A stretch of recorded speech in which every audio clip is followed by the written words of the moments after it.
a los hijos del presidente de la República. Estamos entonces aquí, senadores y senadoras, abordando un caso que tiene dos aspectos de tipo general que quiero señalar. De una parte, analiza las conductas éticas, morales, que a mi juicio, yo pienso que al juicio de la mayoría de los colombianos, deben acompañar a los funcionarios públicos y a los parientes de los funcionarios públicos y particularmente a los hijos de los presidentes de la República, que deben dar ejemplo de no aprovecharse de su circunstancia para enriquecerse, como ocurre en este caso. Luego hay un debate de índole ética y moral aquí. Pero además también, colombianos, hay un debate que tiene que ver con asuntos legales, con violaciones de las normas constitucionales y legales.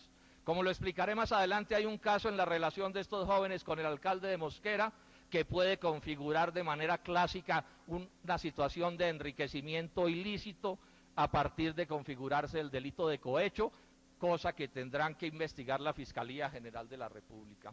Pero además hay también, no solo las sospechas graves en este caso, sino que yo tengo certezas en torno a que los ministros y en general todo el Comité Intersectorial de Zonas Francas y el director de la DIAN de ese momento violaron la Constitución y la ley en la actuación que tuvieron para declarar la zona franca de Occidente, que se desarrolla sobre los predios que parcialmente le pertenecen a los Uribe Moreno. Y además, y por último, voy a mencionar, y esto es particularmente grave, que el jefe del Estado, ante un derecho de petición que le hice, con todo descaro viola la Constitución y la ley cuando se niega a responderme ese derecho y cuando intenta confundir las cosas para no responder a dos preguntas elementales que más adelante voy a explicar qué le hice. El ministro Plata y los Uribe Moreno han sostenido más de una vez que la constitución de una zona franca sobre un predio no valoriza ese predio. Yo tengo que lamentar pues que sean capaces de decir, doctor Plata, exabruptos de ese calibre, porque es evidente, como lo voy a demostrar, que sí son las normas legales las que modifican el precio del suelo aquí y en cualquier sitio de la tierra. Hagamos una explicación de índole técnica a este respecto. ¿Qué es lo que determina el valor del suelo, de un suelo urbano o de un suelo rural? Y me estoy refiriendo solo al suelo, solo a la tierra, no a los edificios, que se pueden técnicamente separar como negocios diferentes. Puede haber negocios en los que una persona aporte la tierra y se gana una plata, y otra persona sobre esa tierra desarrolla un proyecto constructivo cualquiera y se gana otra plata. Esto es una cosa que está establecida por lo menos desde el siglo XIX, pues como elemento de análisis teórico. Entonces la pregunta clave es, ¿qué hace que un terreno, rural o urbano, valga más? ¿Qué hace que se valorice? Y la explicación es muy simple, se valoriza si renta más. El precio de un predio depende de la rentabilidad que obtenga. Y en este caso, o en los casos sobre el suelo, la rentabilidad depende de lo que se pueda hacer sobre el predio, en términos generales. Por eso es que valen más los terrenos urbanos que los terrenos rurales como norma, porque un terreno rural resiste unas cuantas vacas o alguna actividad agrícola, mientras que en un terreno urbano se terminan haciendo fábricas, edificios, hospitales, etcétera, etcétera, y a una inversión mayor, una rentabilidad mayor. Esto es un asunto que está completamente, repito, colombianos, demostrado hasta la saciedad. ¿Por qué valoriza particularmente una zona franca a un predio determinado? La explicación es sencilla. Es que cuando a un predio se declara como zona franca, sobre ese predio, o ese predio mejor, le permite a quienes se instalen allí una serie de gabelas que al mejorarles las rentabilidades a esos que se instalan allí, aumentan, por supuesto, el precio del suelo, precio que se toman, digámoslo así, los propietarios del área beneficiada. En el caso de las zonas francas, ¿qué sucede? Quien se instala en donde hay una zona franca en Colombia no le cobran renta del 33%, sino del 15%. Las importaciones que haga no pagan ni IVA ni arancel. Las compras de bienes terminados en beneficio de su producción que se hagan en Colombia tampoco tienen que pagar IVA. Tienen métodos de depreciación de activos que permiten eludir impuestos, tienen métodos de amortización de inversiones que también favorecen a los inversionistas, tienen cómo mover los precios de transferencia también en beneficio de quien se instale en la zona franca. Entonces, ¿cómo opera el asunto? Si Bavaria se instala en una zona franca, tiene una rentabilidad mayor que otra empresa igual a ella que funcione en un sitio donde no sea una zona franca.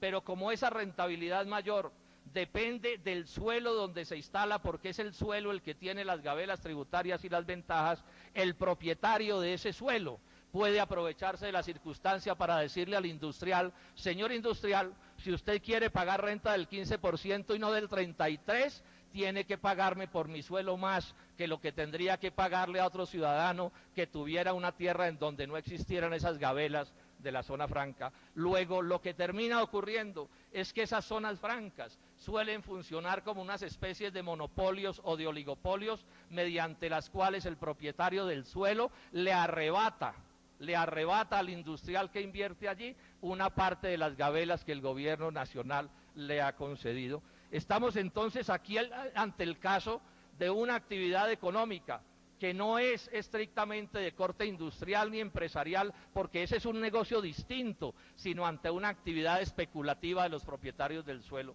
Tan claro que esto es así, que el director de la zona franca de Occidente dejó claro que los hijos del presidente Uribe no obtendrían ganancias de la actividad constructiva sobre ese suelo, sino que a ellos se les entregaría una parte o unos dineros por cada metro de lote que se terminara vendiendo. Ellos no son parte de la urbanización del proceso. Dejado esto, permítanme mostrarles brevemente en qué consiste ya en términos de planos el negocio del que estamos hablando. Por favor, mostremos brevemente el plano del lote del que estamos hablando para que se entienda con facilidad otras cosas que voy a mencionar. Lo que está como verde en ese plano es la zona franca de Occidente, que es el lote del que estamos hablando.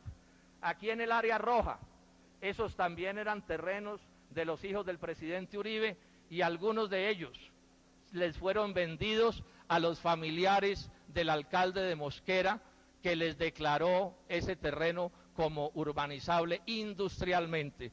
No olviden, repito, estos lotes que aparecen, o algunos de ellos que aparecen como rojo, que fueron lotes que los hermanos Uribe le vendieron a los familiares del alcalde de Mosquera. Este es un lote de esos excepcionalmente bueno, es un lote que comunica de manera muy rápida con la costa atlántica, con la ciudad de Bogotá, que tiene una vía muy poderosa aquí en esta situación, una vía de buenas especificaciones, que le pasa por este costado izquierdo el tren de cercanías, le va a pasar algún día, y todo eso hace que, digamos, este sea un lote de condiciones supremamente apetecidas, muy valorizado precisamente por las actividades que han venido desarrollándose en sus alrededores. Mencionemos un primer hecho que quiero señalar, que empieza a plantear el problema de los privilegios y los favorecimientos. ¿Cuál es el papel de Bavaria en los negocios inmobiliarios de los hijos del presidente de la República? Los jóvenes cuentan que ellos descubrieron un lote que resultó ser de la propiedad de Bavaria, y que ese lote lo compraron en diciembre del 2006, un lote de, según las escrituras, 34 hectáreas, que compraron en 8.600 millones de pesos en un negocio donde ellos tienen el 15% de las acciones de ese negocio.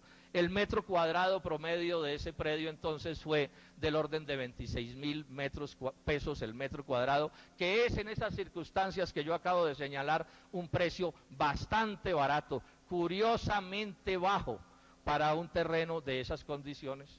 Pero en circunstancias que ellos no han explicado con claridad, resultó que el predio no medía 34 hectáreas, sino que el predio, como decían las escrituras, sino que el predio resultó medir 53 hectáreas. O sea, entre la realidad del área del predio y las escrituras había un error de 19 hectáreas. Primer cosa que cualquiera se cuestiona, son estos extranjeros propietarios de Bavaria Sam Miller, que no saben ni cuánto miden los lotes que tienen los que van a venir a salvar la economía nacional, o sabían lo que tenían y estaba oculto en las escrituras por alguna razón inconfesable. Pero bueno, el hecho de fondo es que la tierra entonces no les costó a los hijos del presidente Uribe a 26.000 pesos el metro cuadrado,